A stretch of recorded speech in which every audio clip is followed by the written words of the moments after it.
mentioned, both of us are vision impaired, legally blind. There's been a whole list of ways that you're afraid of this. Basically, we don't see very well.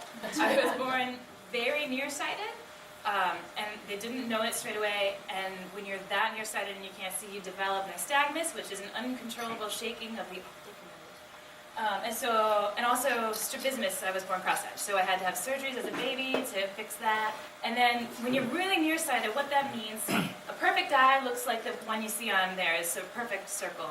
People who are farsighted have it's kind of tall, and people who are nearsighted is kind of flat, the wrong shape. And so your retina has to stretch really, really thin in order to cover your whole eye. So when I was a teenager, my retinas tore several times, and I had to have more than 13 operations, and they were able to fix it in my left eye, but they were not able to save my right eye. So I'm totally blind in my right eye.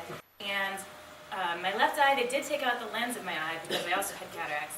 And so now I'm sort of farsighted, nearsighted, really just can't see.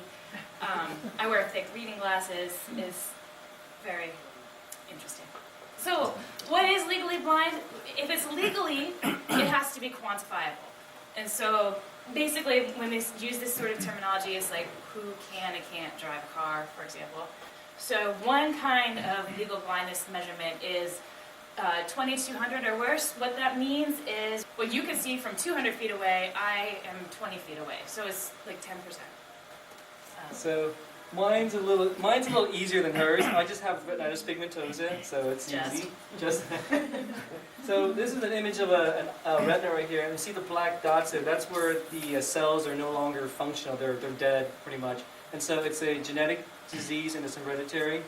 And so over time, just the photoreceptors in my retinas, they kind of just turn off. Really, they don't pick up the light signals anymore. At first, it affects your peripheral, and then it just gets smaller and smaller and smaller. And for some people, they go completely blind. Others, even in their 70s or so, have like a pinhole central vision. So let's see, right now, there is currently no cure for it, and that's why I still have it. For me, what legally blind is my field of view is less than 20 degrees in diameter. So what I say to people is if you put your hands out in front of you and make a circle with your hands, what's in the middle there is what I see. So that's the kind of central vision that I've got, the tunnel vision I've got. So as you can imagine, this is the view from the bike. So Christy's in the back here, and she has imagine I'm the passenger. So you see, like I scan a lot because I have to look at everything in order to kind of piece it all together to see that there is a fire hydrant to the right, or that there's a parked truck in front of me to the left. And just go right in between.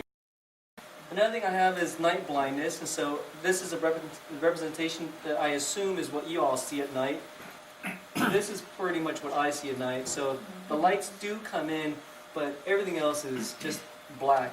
The one other thing that I have a hard time with is transitioning from light to darkness. And so during the day, for example, this is what I see, and it takes me like about 2 or 3 minutes to adjust to whatever the light condition is. So as you can see down there, it's kind of like it's white, and so I'm pretty much blinded for the first 2 or 3 minutes when we move through and transition through. We wanted to raise money for the River of Dreams because we like what they do in terms of taking folks with disabilities who may not have the opportunity to go out and experience the outdoors. So this is some examples of what that money that you guys have so generously bought your raffle tickets with, where it might go.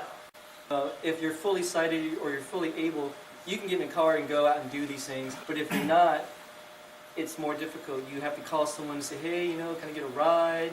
Or can I, join you guys? And sometimes you not want to because you'll slow the group down. But an organization like this allows those issues to not exist. So that's really cool. You just think about those of you who do go into the outdoors all the time. I'm sure every one of you can think about something that's done for you in terms of your confidence, or you reached a goal, or you just felt awesome because the sun was warm. This is a way of getting everyone to be able to feel those things. The other table you guys might have passed on your way in here, that was Christine Tuttle from the Library for Talking Books. We'll talk a little later about how we are so lucky to live in the country that we live in, and we have a gazillion and one resources available to us. This is one of those resources. Basically, it's for people who have vision impairments or physical impairments where reading a book is somehow not physically going to work for them. They can get any book that's available in a public library is going to be available in an audio version for those of us who prefer